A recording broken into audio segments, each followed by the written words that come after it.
Blackhawks earn a big 3-0 shutout win versus the Rangers. It's a huge bounce back effort after a tough weekend. Spencer Knight earned a 21 save shutout on a Rangers team that entered this game leading the NHL with 12 wins on the road. Now in MSG, they've been way worse than that, but they've been a very good road team all season long, where they come into Chicago and get shut out. Knight with a great game. He had 3.21 goals saved above expected on top of the 21, or along with the 21 saves. Now, I do have to give credit outside of just Knight. I thought the Blackhawks as a team played really well defensively. The Rangers really didn't get a lot of high danger scoring chances, if any. I mean, there were a few times, I think 2 or 3 big Knight saves that he made throughout this game, but overall, this was, again, the Blackhawks played very well defensively. They didn't give up a lot. Penalty kill wise, the Rangers had 3 power play attempts, and now they were missing their power play quarterback and top defenseman Adam Fox,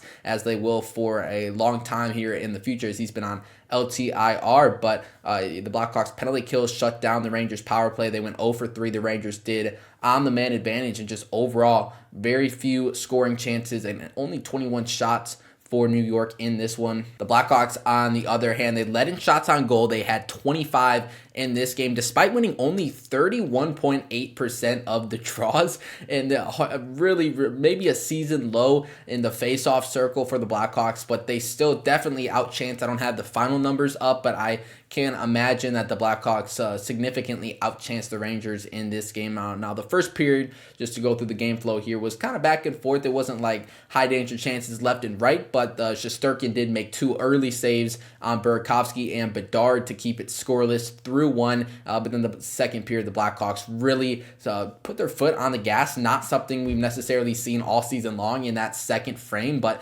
in this one, the Blackhawks played really well. They got out to a 1-0 lead. Louis Crevier with a shorthanded breakaway goal. That was, I'm sure you've seen that highlight if you're watching this video, but wow, that was a highlight reel goal from big Louis Crevier.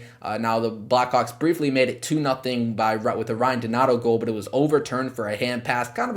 It was by definition a hand pass, but it kind of stinks because it really wasn't a hand pass. It was just kind of Doc got his hand on the puck, but either way, it was overturned, and the Blackhawks were forced to score again just to make it 2-0, but it was Connor Bedard. He got his 19th of the season on a nice zone entry and feed from Andre Burakovsky. Tyler Bertuzzi jammed in a rebound off of really nice plays from both Connor Bedard and Ryan Green to set it up to get the puck to the net, where Bertuzzi just jammed in a rebound past Shesterkin. That made it 3-0 early in the third period, and from there the Blackhawks were able to hold on and earn the 3-0 win. Let's get into a couple takeaways over on Twitter at Blackhawks Focus. First one says, Frank Nazar looks fully back, skating and forechecking hard, but really snake bitten right now. Loved his game today. Yeah, he is so overdue to get a goal. He had another breakaway in this one, but he fumbled the puck. He lost the puck on it and couldn't get a shot off. Man, he's definitely gotten back to the player, close to the player, I guess, outside of the goal scoring, which he just can't seem to buy a goal. But he's looking way more like the player we saw early in the season. Feels like he's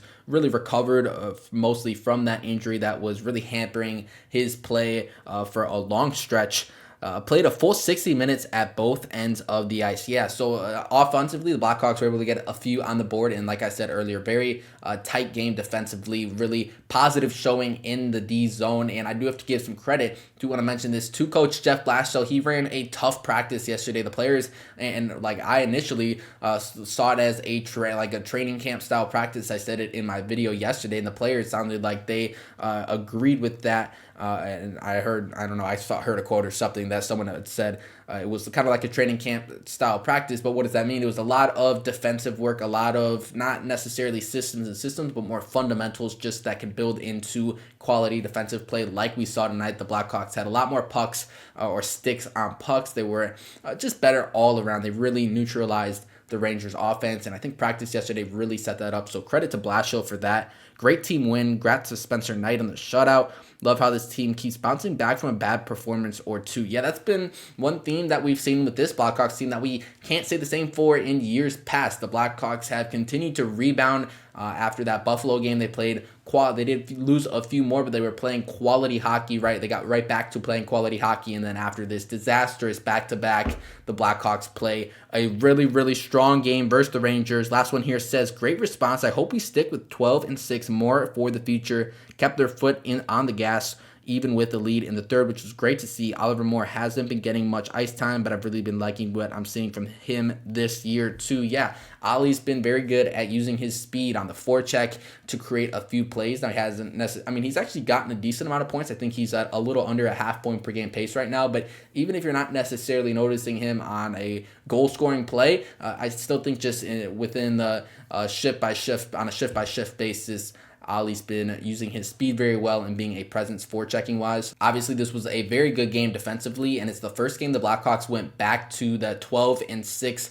lineup. Now, was it just a coincidence that the Blackhawks went 12-6 and they played really good defensively? I'm not entirely sure, but I definitely wouldn't go away from it. They're not going to, obviously, because they don't have another defenseman on the active roster right now. So we'll see 12-6 again for the upcoming back-to-back. Going to be a big-time back-to-back for the Blackhawks. Friday and Saturday, they play St. Louis and Detroit. I will have post-game videos out after both of those games, so I will see you then.